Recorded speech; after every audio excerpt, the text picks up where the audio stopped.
Alright, hello, I'm back with some more Dying Light 2.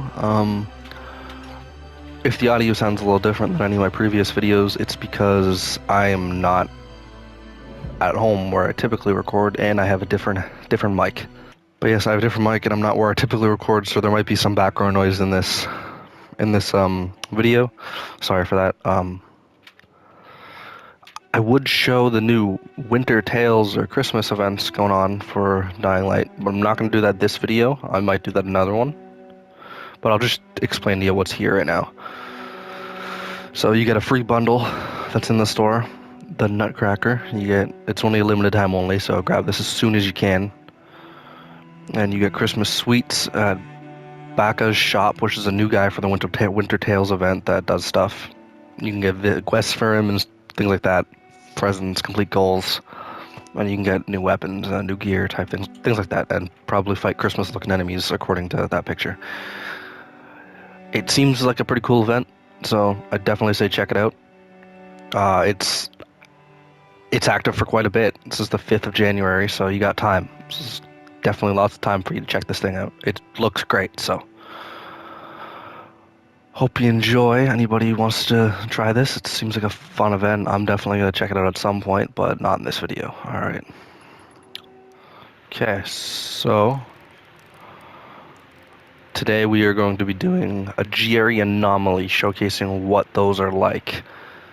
I could showcase what one of them's like at nighttime versus daytime. I'm just gonna get to them, and we'll show you one at nighttime first, and then I'll show you one at daytime. Whether or not I live, who knows, because they are difficult at daytime. Let me show you the difference between them. I'm gonna admit, as I'm gliding over the buildings here, my new headset's very great sound quality. And I believe that it has, I think 40 sounds is what you call it. Oh, no, I do not want to fight that. Let's, don't look at me. Nope. Nope, no. Okay.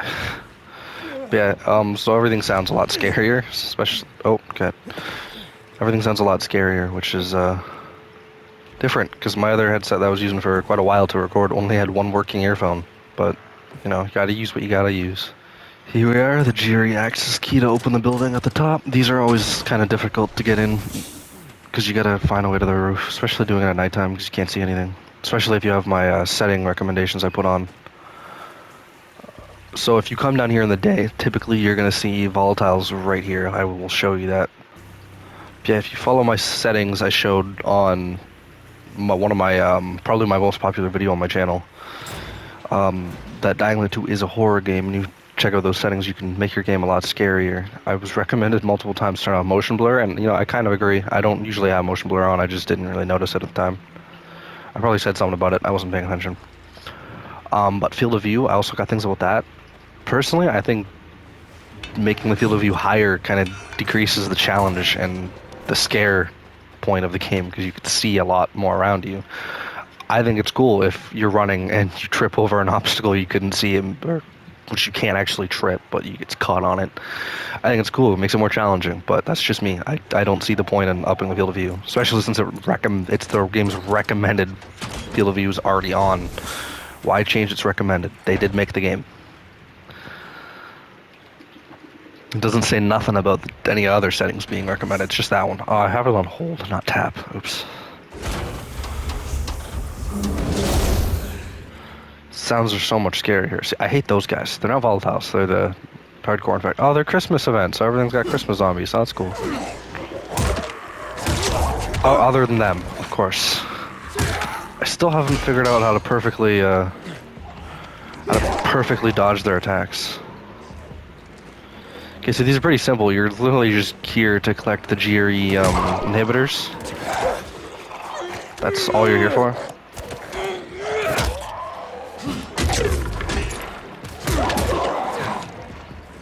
I love this weapon. Alright, let's try something else. So, a fair thing to warn, in nighttime there's considerably less zombies than there is in daytime. You do one of these in the daytime and you're gonna get overrun pretty quick. But they're still fun. I hate them. I struggle to dodge their little jump attacks. but that's fine. Oh. Okay, I'm gonna have to heal. See, it's not really hard at nighttime, but biggest complaint about Dying Light 2 is that the zombies grab you no matter what. They go for grabbing instead of hitting, which is really annoying. I much prefer that from Dying Light 1, how, you know, they're more normal. They don't just grab you the first chance they get. It's nice. I'm about to get jumped, yep. Don't grab me, no. Yeah, see, they try to grab you, which there's too much of it. The grabbing was necessary in Dying Light 1 because they didn't do a lot of it, but there's too much in this one, and it's just so problematic. It doesn't even make it harder, it just makes it more annoying. I can completely agree with that. I wish they would change that, but we'll see. These are actually really great to get inhibitors, because probably one of the areas you get the most inhibitors in one go, so another recommended reason why you should do them. And there's a lot of stuff to kill, so that makes it handy. There's usually always these rooms in them. Perfect spot. See the grabbing, it's so annoying. I feel like it just keeps getting worse. But these rooms are very highly recommended, because you find these in the GRE buildings. You can get one of these crystals, which can sell for a lot of money, if you don't know what they are. If you don't get a white one like me. And then you get a GRE crate, which is hard lockpick, which hard isn't that bad. You open that up, and you usually get yourself a medkit and some gear. Artifact gear, potentially. Guaranteed purples, usually. I don't think you're going to get legendary out of it. If you do, it's very rare. I've never seen it. But there's a couple floors. Easily the best way to get inhibitor. Well, the best area to get the most inhibitors in one go. I keep forgetting it's on hold, not tap. Yeah, the best amount of inhibitors in one go. Because you can get quite a lot of inhibitors just exploring, and there's some that are really easy to get, but these are the easiest because there's so much more of them together in one space. As long as you do it at nighttime. Daytime is a whole different thing, because, you know, daytime all the volatiles are here. So it makes it a little challenging.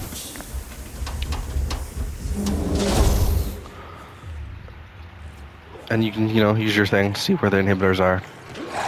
See, I hate that. They grab so quick. They would rather grab you than... I don't know what that jump was, but that didn't work.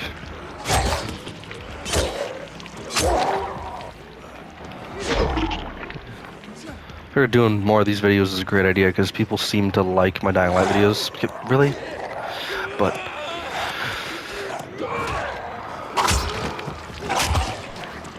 I do have other content ideas coming up for some stuff I want to check out.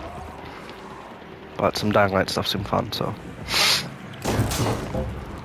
I wish, you know, the grabbing wouldn't be as bad if they added something that was from Dying Light 1, which a lot of people remember. It's the quick escape. You can kick your way out of the grab, which made it, you know, a lot better. You gotta, like, swing before they get to you if you don't want to be grabbed. Okay. Am I clear? Nope. Okay, now I'm clear, right? Yep. Well, I'm kind of floating, but still doing the lockpick. Oh. There we go. Great for military medkits as well. You do get blues, not often.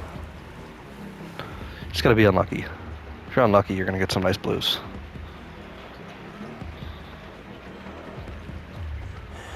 There's an inhibitor. Can't get in that one, so you're just gonna be another way in. Which usually is right on the other side. Or there'll be like a crawl space, something you gotta crawl under to get to it. Not hard at all, though. If it's a door, it's usually a medium lockpick, so just... You might even have the... your lockpick's probably high enough that you just can break through that, but... If not, they're not hard to lockpick. It takes you like the same amount of time, because the animation you would do to do the quick lockpick. So, either way, it doesn't matter. Now, you can do these a lot faster if you don't kill every zombie, but I kill them all because, you know, why not? More combat XP. And as you can see, I have some legendary weapons, so it makes it a little easier to do that. Which I've mentioned before. I haven't done a video on it, but I've mentioned before. Doing the legendary renegade attacks during the day is probably the best way to do that. Best way to get yourself some legendaries. And they're not that hard. Like, don't get me wrong, the guys are the hardest enemies to fight. Well, that aren't zombies. But it's not impossible. It could be a lot harder. And then here's your final floor.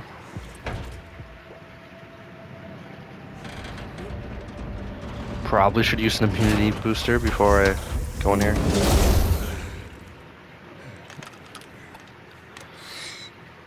They usually all look roughly the same or just a little different. It's either a big, like, chemical room with, like, these big containers, like science lab looking thing, or it's one of these.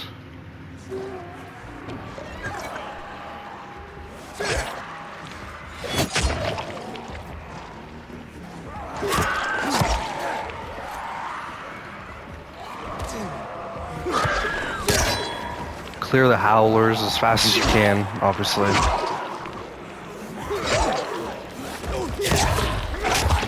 The only way to get out of that jump those ones do is do a dodge last minute, which isn't that bad. Hi. Oh, gonna die because of that. Nope, nope. Way dying. There you go. Or, okay, see, they grab so quick. Why can't we have a quick escape? Stop grabbing. Okay, anyways. There's your way out. Once you get to the bottom, there's always a way out, so you don't have to climb all the way back up. And then you do the door lockpick to get to your final GRE container. And boom, right here. Honestly, not that hard. First try, I struggled a little bit, but it's honestly because of the grabbing. You get quite a, like, you usually get to like 2 upgrades out of that, so it's depending on what you were at before. I have 3 upgrades available, so it's pretty sweet. So you just grab what you want. I've just been doing mine pretty even, so it doesn't really matter what you do. As you see, I'm not finished. I don't have like everything, but I'm really close, so.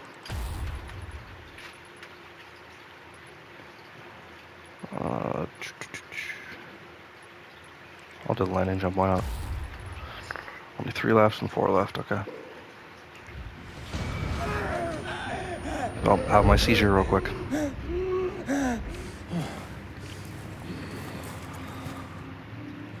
Okay, and then now we're going to show the daytime one. So go to the exit, which, like I said, there's always an exit at the bottom. Makes it a little easier. Oh, I forgot. Can't forget this. There's the room. All of these rooms. They're really handy to get some special stuff. Even though they might not give you legendaries, so you might not get anything better that you currently have, but you can sell that stuff for some good money, so. Now, there's duplication glitches you can do to just sell stuff that way, but if you want to play legit and you don't want to do any duplication, there's plenty of ways. I don't care. I do duplication or play legit. It doesn't really matter to me. You're just still playing the game, so. Alright, so now we're going to go here and we're going to head to one of these and do it in the middle of the day, which is not going to be fun. The grabbing is so annoying. And we're going to try one of these and show you why these are super difficult in the daytime. I might do fine, I might not. I don't know. It depends on your weapons, depends on how you play, depends on your difficulty. There's a lot of things that can depend on. But we're going to get my volatile killing weapon, which is this one, because they're going to be here. See it? First enemy, there's almost always one right at the bottom of the stairs. So here we go.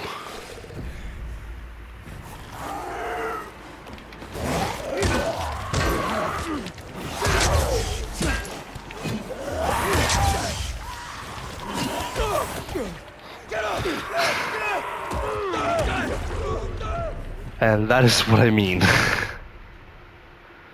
Now you could probably do that a lot differently, depending on, you probably could have just thrown stuff in there like grenades and stuff, try to kill the top guys, but there's almost always going to be at least 1 or 2, maybe 3 volatiles right at the top, like right there, which doesn't make it easy.